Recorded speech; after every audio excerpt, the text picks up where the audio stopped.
Hi everyone, I am Durjay. I have cleared RRB NTPC 2019 exam and working as a senior CTC under Lamding Division, Northeast Frontier Railway. Welcome back to my channel, Durjay Nandi. So friends आज इस video में हम बात करने वाले हैं कि upcoming जो आरआरबी एनटीपीसी का जो एग्ज़ाम है उस एग्ज़ाम में आपका प्रिपरेशन स्ट्रेटेजी कैसे रहेगा, वो कंप्लीट प्रोसेस के बारे में हम बात करेंगे कि अगर आप कोई ने शुरू कर लिया है और किसी ने शुरू करने की सोच रहे हैं और किसी ने शुरू करेगा, वो सब लोगों को आज इस वीडियो देखने से फ़ायदा मिलेगा, तो ज़रूर मिलेगा दोस्तों। तो आप इस वीडियो में अंत तक पूरा देखिए दोस्तों। कंप्लीट स्ट्रेटेजी हम बताएंगे आपको कैसे कैसे प्रिपरेशन करना चाहिए, जो आपको सिलेक्शन तक लेके जाएगा। इस बार एक ठान लेना है दोस्तों कि एक पोस्ट आपको मिलना चाहिए। आपको पहले यू हैव टू डिटरमाइन, आपका पूरा फोकस होना चाहिए कि इस एग्ज़ाम में हम मतलब रेलवे में सिलेक्शन लेना ही है, इस बार आरआरबी एनटीपीसी का एक पोस्ट हमको लेना ही है। तो you have to be determine and focus. आपको एक प्लान बनाना चाहिए दोस्तों। जैसे कि दोस्तों आप कोई भी काम कर रहे हैं उससे पहले आप थोड़ा एक प्लान बनाते हैं कि घर से बाहर निकलने से पहले हम लोग सोचते हैं कि कहाँ जाएंगे, कहाँ घूमेंगे, ऐसे सब कुछ हम लोग डिसाइड कर लेते हैं। तो आप अगर एग्ज़ाम का प्रिपरेशन स्ट्रेटेजी बनाना चाहिए, पूरा लाइफ टाइम आपको एक जॉब मिलेगा दोस्तों, और एग्ज़ाम क्रैक करने के बाद ही आपको सब कुछ मतलब जैसा भी लाइफस्टाइल है वो भी मतलब बढ़िया हो जाएगा दोस्तों। तो उसके लिए आपको मतलब डिटरमाइन होकर और प्लान प्रोग्राम के साथ एक प्लान बनाना चाहिए, उसके बाद उसको एग्जीक्यूट करना है दोस्तों। आपका पूरा कंप्लीट स्ट्रेटेजी इस वीडियो में बताया जाएगा दोस्तों। आप पहले पूरा फोकस होना चाहिए कि मुझे इस बार आरआरबी एनटीपीसी का एग्ज़ाम क्रैक करना है। उसके बाद दोस्तों आप एम बना लीजिए कि इस एग्ज़ाम में कौन सा पोस्ट है, थोड़ा देख लीजिए कौन सा पोस्ट है। तो इस मतलब जो आरआरबी एनटीपीसी का जो एग्ज़ाम आ रहा है उसमें लेवल 2 से लेकर लेवल 6 तक है। तो मतलब जो अच्छा खासा पोस्ट है वो लेवल 6 में है, जो सेशन मास्टर का पोस्ट है।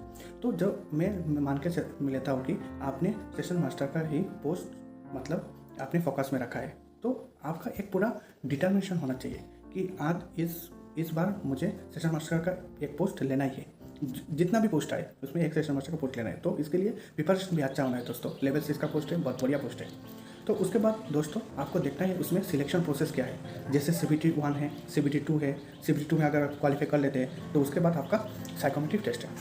तो साइकोमेट्रिक टेस्ट का भी आपको प्रिपरेशन करना है। CBT 1, CBT 2 और मतलब सिलेक्शन प्रोसेस के बारे में हम पिछले वीडियो में हम बताए हैं। तो उसमें जो है आपका मतलब सब्जेक्ट वाइज आपका प्लान बनाना पड़ेगा दोस्तों।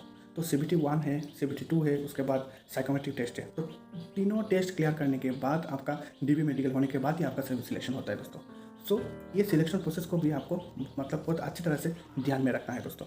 उसके बाद क्या आता है, सिलेक्शन प्रोसेस में ही आपका CBT 1 आता है, CBT 2 आता है। तो CBT 1 और CBT 2 कैसे क्रैक होगा, उसमें रहेगा सब्जेक्ट रहेगा, उसमें ऑब्जेक्टिव क्वेश्चन रहेगा। जैसे CBT 1 में 100 क्वेश्चन, CBT 2 में 120 क्वेश्चन। उसमें 3 सब्जेक्ट में डिवाइड किया जा रहा है, जो है मैथ्स, रीजनिंग एंड जीके।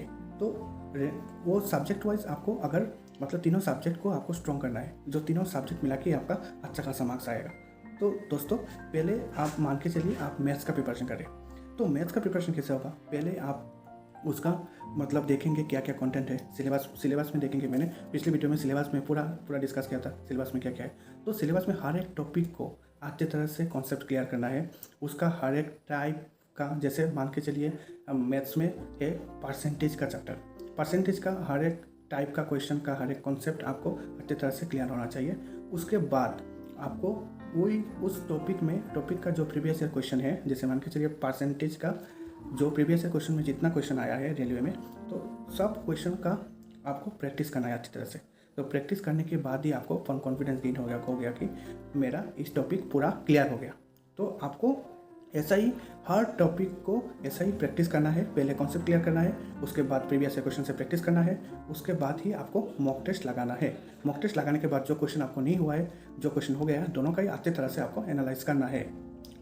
तो दोस्तों ऐसा ही मैथ्स का प्रिपरेशन भी करेंगे, जीके का भी प्रिपरेशन करेंगे और रीजनिंग का भी ऐसा ही प्रिपरेशन होगा। तो दोस्तों प्रिपरेशन के लिए दोस्तों इतना सारा खर्चा करने की ज़रूरत नहीं है, उधर उधर भागने की ज़रूरत नहीं कि हमको ये कोर्स खरीदना है, ये कोर्स खरीदना है। लोग बहुत कन्फ्यूजन हो जाता है कि मुझे कौन सा कोर्स खरीदना है, क्या रिसोर्स फॉलो करना है।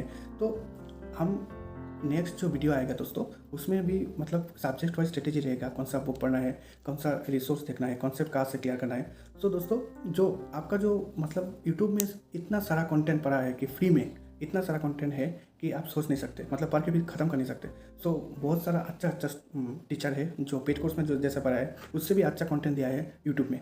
सो यूट्यूब में भी फ्री में भी आपका इतना सारा है, सिर्फ आपको मेहनत करना है दोस्तों। रिसोर्स बहुत है आज पढ़ने के लिए, मतलब इतना ज़्यादा पैसा नहीं लगता है, सिर्फ आपका रिचार्ज होना चाहिए नेट का, तो उसमें आपकी यूट्यूब में बहुत कुछ आपको सीखने को मिल जाएगा दोस्तों। तो हम लोग नेक्स्ट वीडियो में बताएंगे कि आएगा जो अच्छा रिसोर्स कौन सा है, बुक्स कौन सा पढ़ना है, तो आप धीरे धीरे दोस्तों सब कुछ वीडियो आपको मिल जाएगा। तो सब्जेक्ट वाइज स्ट्रेटेजी आपको ऐसा रखना है कि पहले कॉन्सेप्ट क्लियर करना है, उसके बाद जो कोई प्रीवियस क्वेश्चन है उसको अच्छी तरह से पढ़ना है, उसके बाद मॉक टेस्ट लगाना है, उसके बाद एनालिसिस करना है। तो हर एक सब्जेक्ट को आप ऐसे करेंगे तो आपको बहुत अच्छा कॉमन बन जाएगा। हर एक सब्जेक्ट में आपको अच्छा कॉमन बन जाएगा तो कॉन्फिडेंस भी ज़्यादा आ जाएगा, और कॉन्फिडेंस आ जाएगा तो एग्जाम में भी मार्क्स भी ज़्यादा आएगा। तो इजीली आप CBT 1 और CBT 2 का इजीली एग्जाम क्रैक कर सकते हैं। उसके बाद जिस पोस्ट के लिए टाइपिंग टेस्ट चाहिए, कोई पोस्ट के लिए साइकोमेट्री टेस्ट भी चाहिए, जो सेशन मास्टर पोस्ट के लिए सेशन मास्टर के लिए साइकोमेट्री टेस्ट चाहिए। तो हम मान के चलते हैं आप प्रिपरेशन करें सेशन मास्टर के लिए, तो पढ़ाई के साथ साथ दोस्तों साइकोमेट्रिक टेस्ट का भी ध्यान रखना चाहिए। साइकोमेट्रिक टेस्ट में क्या क्या टॉपिक आता है उसका भी थोड़ा थोड़ा प्रिपरेशन करना चाहिए, क्योंकि साइकोमेट्रिक टेस्ट में मतलब टाइम कम रहता है, ज़्यादा क्वेश्चन रहता है दोस्तों। तो इसलिए साइकोमेट्रिक टेस्ट क्लियर, अगर CBT 1 और CBT 2 क्लियर हो गया और आप साइकोमेट्रिक टेस्ट नहीं क्लियर हुआ तो आपको एग्जाम मतलब ये पोस्ट सिलेक्शन नहीं होगा ना।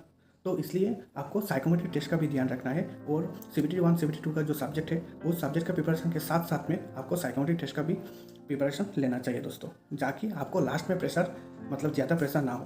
तो इसके लिए दोस्तों साइकोमेट्रिक टेस्ट का भी ध्यान रखना चाहिए। किसी किसी पोस्ट में टाइपिंग टेस्ट है और टाइपिंग टेस्ट का भी प्रिपरेशन साथ साथ में करना है। आपको पहले डिसाइड कर लेना है कौन सा पोस्ट के लिए आप देंगे और कौन सा पोस्ट चाहिए। तो उसके बाद दोस्तों आप सब कुछ कर लिए, CBT 1 CBT 2 का प्रिपरेशन, सब्जेक्ट प्रिपरेशन करने लिए। उसके बाद आपको मॉक टेस्ट देना है और मॉक टेस्ट को भी एनालिसिस करना है।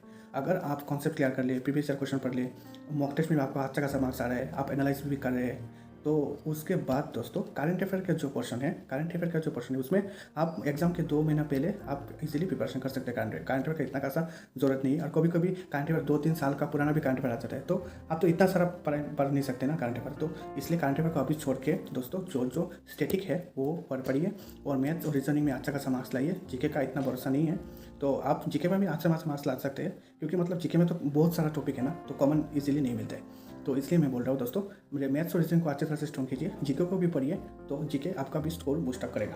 तो इसलिए दोस्तों इस बार मतलब वैकेंसी भी अच्छा खासा आ रहा है दोस्तों, तो आप अच्छे से पढ़िए, मतलब अभी से प्रिपरेशन में लग जाइए कि आपका जो अपकमिंग जो एग्ज़ाम है तो उसमें से मतलब अभी तक 6 महीना मान के चलिए कि CBT 1 तक आपको 6 महीना मिलेगा। तो 6 महीने के अंदर 6 महीना बहुत टाइम होता है दोस्तों। अगर आप सीरियस प्रिपरेशन करने वाले हैं तो 6 महीने में बहुत कुछ सीख सकते हैं। तो दोस्तों मेरे इस चैनल को सब्सक्राइब कीजिए। इस चैनल में आपको सब कुछ प्रिपरेशन स्ट्रेटजी के बारे में मैं बोलूँगा। रिसोर्स कौन सा पढ़ना चाहिए आपको, मतलब सब्जेक्ट वाइज स्ट्रेटेजी वीडियो आएगा, बुक्स कौन सा पढ़ना पड़ेगा, मतलब रिसोर्स कौन सा है। तो मैं एग्ज़ाम क्रैक किया हूँ दोस्तों, मुझे पता है, मैं भी उधर उधर बहुत घुमा था, तो उसके बाद मुझे पता चला कि ये जो मैंने जो पढ़ा था, जिसको पढ़ के मैं सिलेक्शन लिया था, मैं सब कुछ आपको इस यूट्यूब चैनल में बताऊंगा दोस्तों। तो बने रहिए मेरे इस यूट्यूब चैनल में, मेरे इस चैनल को सब्सक्राइब कीजिए दोस्तों। आपके सब्सक्राइब से मुझे मोटिवेशन मिलता है वीडियो बनाने के लिए। तो दोस्तों प्लीज़ सब्सक्राइब माई चैनल और लाइक कीजिए, और एक दोस्तों के साथ आप जरूर शेयर कीजिए दोस्तों। थैंक यू दोस्तों, मिलते हैं अगली वीडियो में।